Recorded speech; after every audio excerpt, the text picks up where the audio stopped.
Bonjour, j'espère que tu vas bien. Je suis très heureux de te retrouver aujourd'hui pour partager cet évangile du jour. Nous lisons dans le livre du prophète Ésaïe au chapitre 25 et le verset 1er. Ô Éternel, tu es mon Dieu, je t'exalterai, je célébrerai ton nom, car tu as fait des choses merveilleuses. Tes desseins conçus à l'avance se sont fidèlement accomplis. Simplement aujourd'hui, je voudrais t'encourager à louer Dieu, à l'adorer, à prendre un temps pour déclarer sa bonté. On peut louer Dieu pour la création. C'est la première des choses, c'est celle qui est évidente. La Bible nous encourage à considérer l'œuvre de Dieu au travers de la création. Et c'est sûr qu'on se sent peut-être insignifiant. Qu'est-ce que l'homme ? On est comme une fleur dans un champ et peut-être une créature belle, merveilleuse, c'est sûr, mais éphémère, passagère face à la création. Et quand on regarde à la création, on regarde à l'étendue de la puissance de Dieu. On a aujourd'hui cette capacité de connaître en petite partie comment la Terre a été créée et qu'est-ce que la Terre dans l'univers. Alors on peut prendre un peu plus la mesure de la grandeur de Dieu. Mon ami, je veux t'encourager à louer Dieu pour sa grandeur. On peut louer Dieu, bien sûr, pour son immense amour envers nous.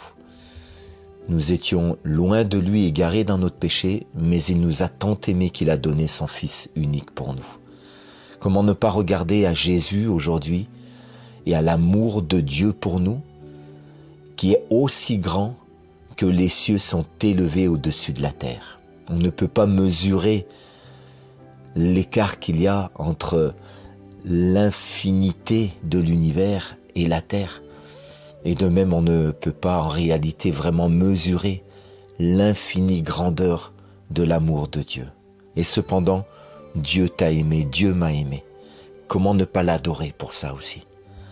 On peut louer Dieu pour sa fidélité à nos côtés, lui qui est si grand par sa création, si grand par son amour en Jésus-Christ qui a été manifesté en Jésus. Alors, on pourrait se dire, comme beaucoup peut-être qui n'ont pas la chance, la grâce de le connaître, mais comment peut-il prendre soin de mes petits besoins ? Et pourtant, la Bible et Dieu ne cessent de nous dire qu'il prend soin de nous, qu'il nous connaît parfaitement. Loue-le, adore-le pour sa fidélité. Il est présent à tes côtés dans tes moindres petits besoins. Il est fidèle, il t'aime, il est grand pour te secourir. Alors mon ami, simplement ce que je veux t'encourager à faire ce matin, c'est écrire un témoignage en commentaire de ce que Dieu a déjà fait pour toi et rends-lui gloire parce que ta vie est entre ses mains.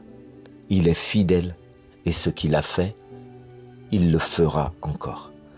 Laisse un petit témoignage de ce que tu as vu comme action de Dieu dans ta vie et qu'on puisse louer avec toi le Seigneur Jésus. À bientôt.